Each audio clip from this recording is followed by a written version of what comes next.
I'm Maya Chun, 28, sitting at my parents' anniversary dinner at an upscale steakhouse when Dad raises his glass to toast my brother, Derek. To my son, the cardiothoracic surgeon. Finally, someone in this family is making a real difference. His eyes sweep past me like I'm furniture. Derek smirks. Mom touches Dad's arm, whispering something, but he waves her off. What? Maya knows I'm joking. But he isn't. He never is. Then he leans toward Derek's fiancée, loud enough for the whole table. Thank God at least one of my kids won't embarrass me. Maya's little hobby doesn't exactly scream success. My hobby is architectural design. I've worked 80-hour weeks for 5 years. The waitress sets down the $847 bill. Dad doesn't even glance at it, sliding it toward Derek as always. Derek fumbles with his wallet. I watch silently. Then I reach across the table and pull the bill toward me. I've got this one, Dad. I say quietly. He laughs. With what money? Flashback woven into present action. Maya drives home, hands trembling on the wheel. She remembers being 16, showing Dad her acceptance to a prestigious architecture summer program. He'd glanced at the letter, then back at his newspaper. Derek got into Johns Hopkins pre-med. That's real achievement, Maya. She'd gone to the program anyway, paying with money from her part-time job at a coffee shop. At every graduation, every milestone, Dad found ways to compare her to Derek. Why can't you choose something stable, respectable? Now, pulling into her modest apartment complex, she checks her bank account on her phone.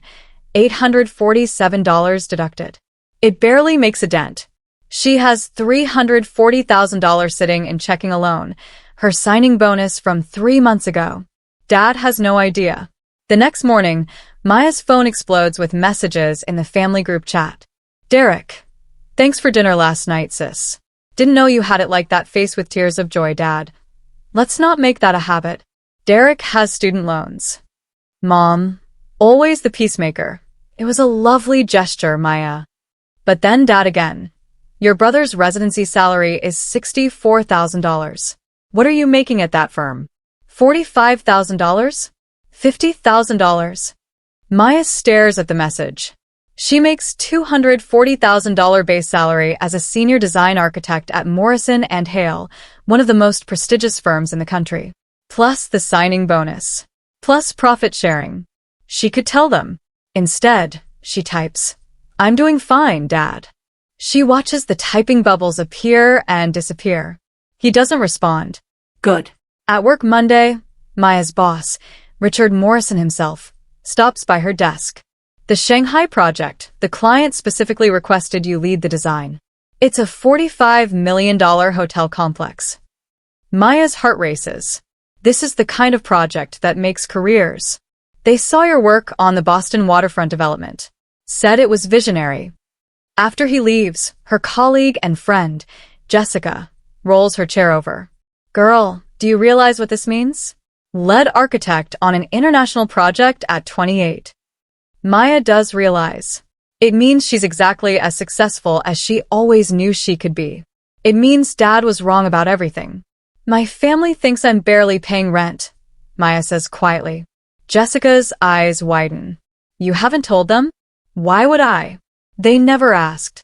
Saturday arrives with an engraved invitation to Derek's engagement party at my parents' country club. Maya almost doesn't go, but Mom calls personally. Please, honey. Family should be together. The party is exactly what Maya expects. Dad holding court, telling anyone who will listen about my son, the surgeon. Derek's fiancée, Vanessa, is sweet but clearly molded by the same pressure. She's a corporate lawyer. Respectable, as Dad would say. Maya wears a simple black dress from Nordstrom, $200, nothing flashy. Vanessa's dress is gorgeous. Marchesa, she whispers when Maya compliments it. Derek surprised me. Maya nods, doing math in her head. That dress costs $4,000 minimum. Derek's resident salary is $64,000 before taxes. Who actually paid for it? When no one's watching, Maya sees Dad slip Derek an envelope. The cycle continues. At the bar, a man in his 60s approaches Maya. You're Richard Chen's daughter, aren't you? Maya's stomach drops. Yes. I'm Douglas Whitmore. I sit on the board at Mercy General, where your brother works. Brilliant young man. Maya forces a smile. Then Douglas leans in conspiratorially. But between you and me, your father never stops talking about him. Does he know what you do? Something in his tone suggests he knows. I'm an architect, Maya says carefully. Douglas grins. I know exactly who you are. My firm was bidding on the Boston waterfront project. Your design beat us fair and square. It was exceptional work. He raises his glass. Your father's a fool if he doesn't see your talent. The words land like a bomb. Someone sees her, just not the person who should. Monday morning, Jessica bursts into Maya's office. Did you see the Architecture Digest feature list? Maya hadn't. Jessica shoves her laptop across the desk. There it is, 30 under 30. Architects reshaping urban landscapes. Maya's photo, third on the list. The article excerpt, Maya Chen's innovative approach to sustainable luxury has caught the attention of developers worldwide. Her Boston waterfront project set new standards for environmental integration in high-end residential design. Maya's phone rings. Mom. Honey, your aunt forwarded me something. Is this you? Apparently, someone in the extended family saw it. Yes, Mom. Silence. Then, why didn't you tell us? Because you never asked, Maya thinks.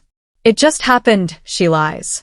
Dad will be so proud, Mom says. Maya seriously doubts it. Dad doesn't call.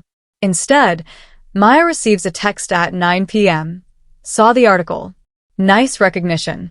Don't let it go to your head. Derek was published in the Journal of Cardiac Surgery last year. That's real achievement in the medical field. Maya stares at the message, rage building. She opens her email and finds the contract for the Shanghai project. $45 million total project. Her design fee, $2.7 million to the firm, of which her personal cut is $580,000. Plus salary. Plus bonuses. She could forward it to Dad right now. Watch him choke on his dismissiveness. Instead, she screenshots his text and sends it to Jessica with one word. Unbelievable. Jessica responds immediately. Let him keep thinking that. The shock will be better later. Maya realizes Jessica's right. The best revenge isn't proving him wrong now. It's letting him discover it in the most humiliating way possible. 2 weeks later, Maya's in a design meeting when her phone won't stop buzzing. Finally, she glances. 12 missed calls from Mom. Her heart stops. She excuses herself and calls back. Maya, thank God. It's your father. Heart attack. We're at Mercy General. Maya's world tilts. She grabs her bag and races to the hospital, all resentment temporarily forgotten. At the hospital, she finds Mom in the ICU waiting room, mascara streaked. Derek is already there in his scrubs. He was on duty when Dad came in. He's stable, Derek says, suddenly looking exhausted and human. But he needs triple bypass surgery. It's scheduled for tomorrow morning. Mom grabs Maya's hand. I'm so glad you're here. The family drama seems petty now, facing mortality. They sit together in uncomfortable plastic chairs, waiting. Dad survives surgery. During recovery, a hospital financial counselor approaches Mom in the waiting room. Maya and Derek are both present. Mrs. Chun, I need to discuss your husband's procedure costs. With insurance, you're looking at an out-of-pocket maximum of $47,000. Mom's face goes white. $47,000? The surgery, ICU stay, cardiac rehab, it adds up. We can set up a payment plan. After the counselor leaves, Mom stares at her hands. We'll figure it out, she whispers, but Maya can see the fear. Dad's been retired for 3 years. Their savings aren't what they should be, not after funding Derek's lifestyle. Derek shifts uncomfortably. I can contribute some, but with my loans and the wedding. He trails off. Maya does mental math. She could write a check right now for $47,000 and not blink. But something stops her. Dad comes home after a week. The house fills with casseroles from neighbors and Derek's daily visits. Maya comes by every other day bringing groceries, sitting quietly while Dad sleeps. He's fragile now, diminished. When he's awake, he's different, softer, almost grateful for her presence. One evening, it's just Maya and Dad. Mom's at the pharmacy. He looks at her from his recliner. "Thank you for being here," he says quietly. It's the closest he's come to acknowledging her in years. Maya nods, throat tight. "I'm glad you're okay, Dad." He looks like he wants to say more but doesn't. The moment passes. Later, Mom pulls Maya aside. The hospital sent the official bill. $52,000 after insurance adjustments. "I don't know how we're going to manage this." Maya sees the opportunity crystallizing. Derek shows up at Maya's apartment unannounced on a Thursday night. She almost doesn't answer the buzzer. "We need to talk," he says, standing in her doorway. Inside, he looks around her modest one-bedroom apartment with confusion. "How do you afford this on an architect's salary?" Maya crosses her arms. "What do you want, Derek?" He sighs, sitting heavily on her IKEA couch. "I can't help with Dad's bill. My student loans are $380,000. Vanessa and I combined make $180,000, but after rent, her loans, the wedding Dad's helping pay for, we're broke." This is the first honest conversation they've had in years. "Dad thinks you're wildly successful," Maya says. Derek laughs bitterly. "Dad's been supplementing my income for 3 years. The car, the apartment, Vanessa's ring. He paid for most of it." "I'm drowning, Maya." "Why are you telling me this?" Maya asks. Derek meets her eyes. "Because I saw the Architecture Digest article. I Googled you, Maya. I saw the Boston project, the Morrison and Hale website where you're listed as senior design architect. I saw your photo at an awards ceremony wearing a dress that costs more than my monthly rent." Maya's carefully constructed invisibility is crumbling. "I realized," Derek continues, "that while Dad was propping me up and I was too proud to refuse, you were actually doing it. You succeeded without anyone's help."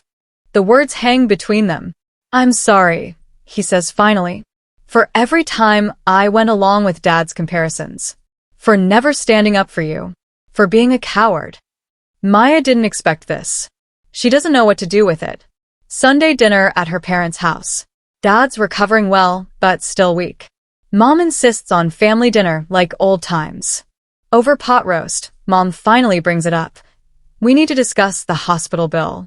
Dad shifts uncomfortably. "We'll manage. We can take out a loan against the house." "Richard, we can't afford," Mom starts. "I said we'll manage." Dad's voice carries the old authority, but there's desperation underneath. Derek and Maya exchange glances. This is the moment. Maya could stay silent, let them struggle, let Dad's pride drown them. Or she could speak. She sets down her fork. "I'll pay it." Four pairs of eyes turn to her. "What?" Dad asks. "I'll pay the hospital bill. All of it." Mom gasps. Dad's face flushes. "Maya, that's very sweet, but I'm not asking permission, Dad. How exactly do you plan to pay a $52,000 bill?" Dad's voice has an edge. Disbelief, mixed with something else. Pride, maybe. Or fear of being wrong. Maya pulls out her phone, opens her banking app, and turns it toward them. The number glows, $340,847.32 in checking. Just her readily available funds.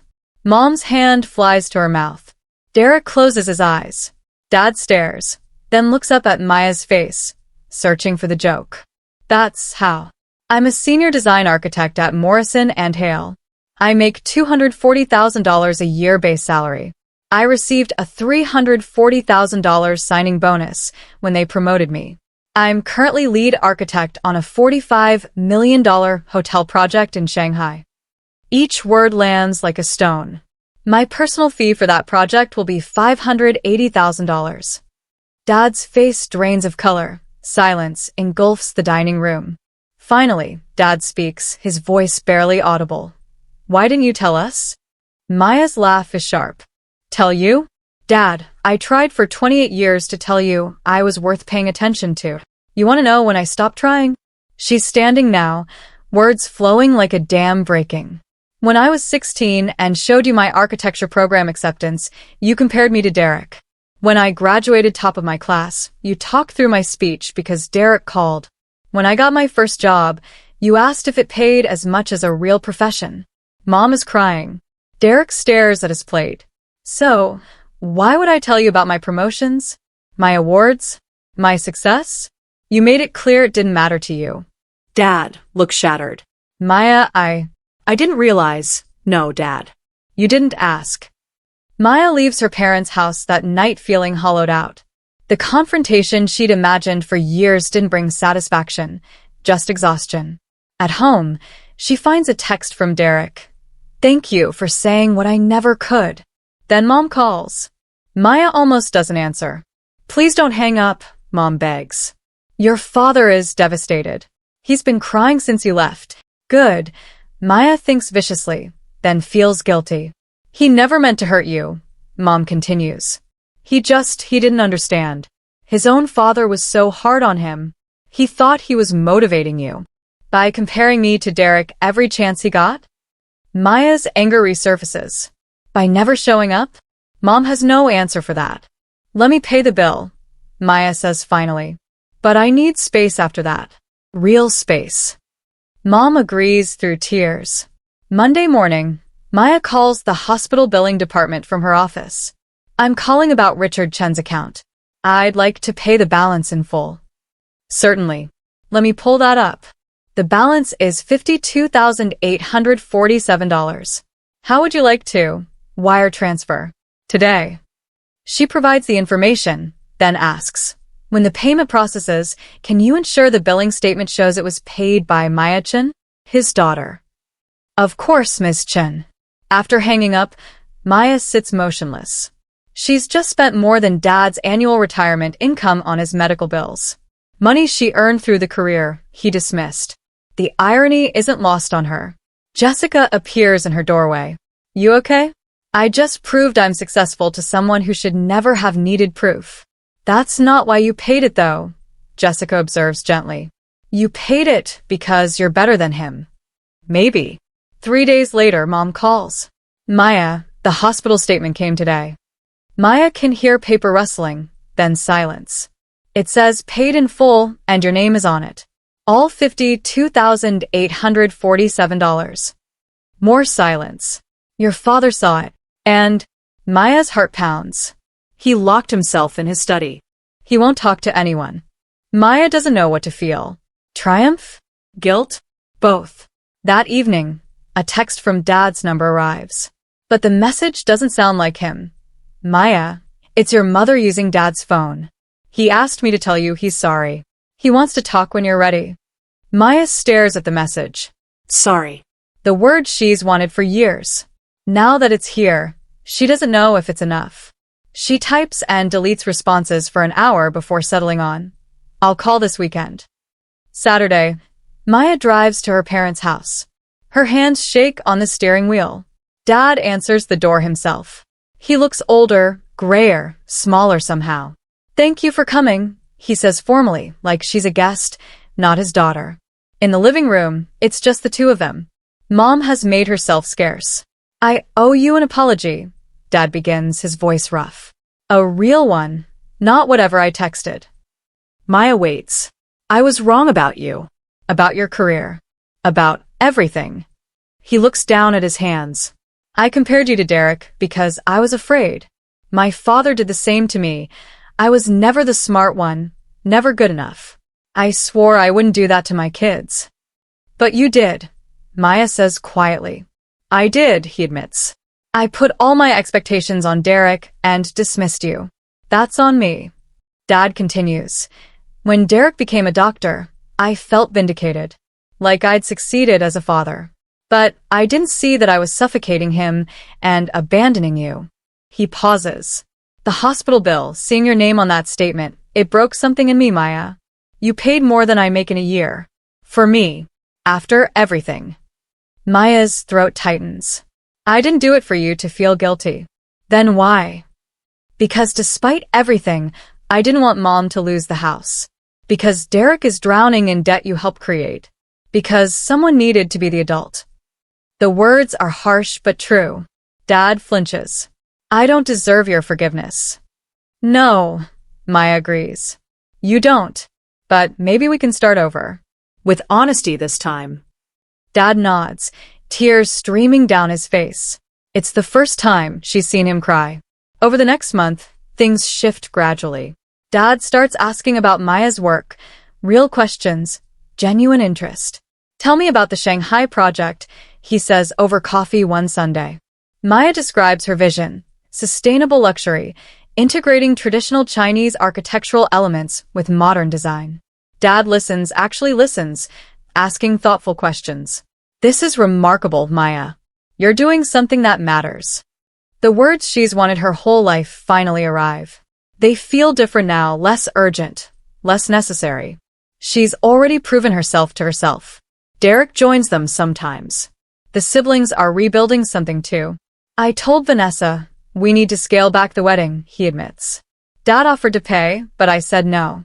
We're doing what we can actually afford. Maya respects that. Mom cries happy tears seeing her family together, even if the foundation is still shaky. 6 months after the hospital bill incident, Maya flies to Shanghai for the hotel groundbreaking ceremony. It's a massive event, local officials, international press, the development company's executives. Maya stands on the platform in a tailored suit, her design renderings displayed on enormous screens behind her. She speaks about vision, sustainability, honoring local culture while embracing innovation. The applause is thunderous. That evening, her phone buzzes with a photo. It's from Mom. Dad sitting in their living room, watching the live stream of Maya's speech on his laptop. His face shows pure pride. Mom's text. He's been telling everyone who'll listen about my daughter, the architect. He's watching your speech for the 3rd time. Maya smiles, feeling something shift. It's not that Dad's approval suddenly validates her. She's moved beyond needing that. But it's nice, in a distant way, to finally be seen. Derek and Vanessa's wedding is small. 50 people. Backyard ceremony. Elegant, but affordable. Maya watches her brother marry someone who loves him despite his debt and pressure. During the reception, Derek pulls Maya aside. Thank you for coming. For everything. Of course. He hands her an envelope. We got you something. Inside is a framed photo from childhood. Maya and Derek building a sandcastle on vacation, both grinning. She barely remembers this moment. I found it in Mom's albums. I wanted you to know we weren't always broken. Maya hugs him, tears threatening. Later, she hands Derek an envelope.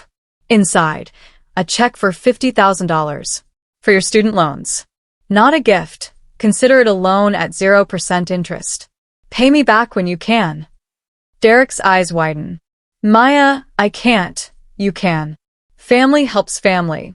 That's what Dad should have taught us. I'm Maya Chen, 29 now, standing in my new penthouse apartment with floor-to-ceiling windows overlooking the city. The Shanghai project is complete, featured in Architectural Digest, winning awards, launching my career into the stratosphere. Morrison and Hale made me the youngest partner in the firm's history. My net worth has climbed past $2 million. Dad called last week. I'm proud of you, Maya. I should have said that 20 years ago. Yes, you should have, I agreed. But I don't need you to say it now. I know, he said quietly. That's why I'm saying it anyway. We're not fixed. Families like ours don't get fixed. But we're honest now. I see Derek monthly. We talk about real things. Mom and I have coffee every Sunday. Dad asks about my projects, and sometimes I share. The difference is, I don't need their approval anymore. I have my own. The scared little girl who measured her worth by her father's attention has grown into a woman who defines success on her own terms.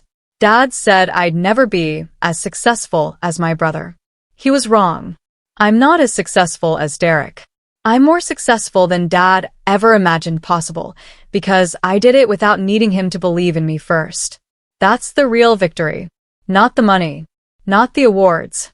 The freedom from needing his validation. Standing here in my success, I realized the greatest gift wasn't proving Dad wrong. It was discovering I didn't need to prove anything at all.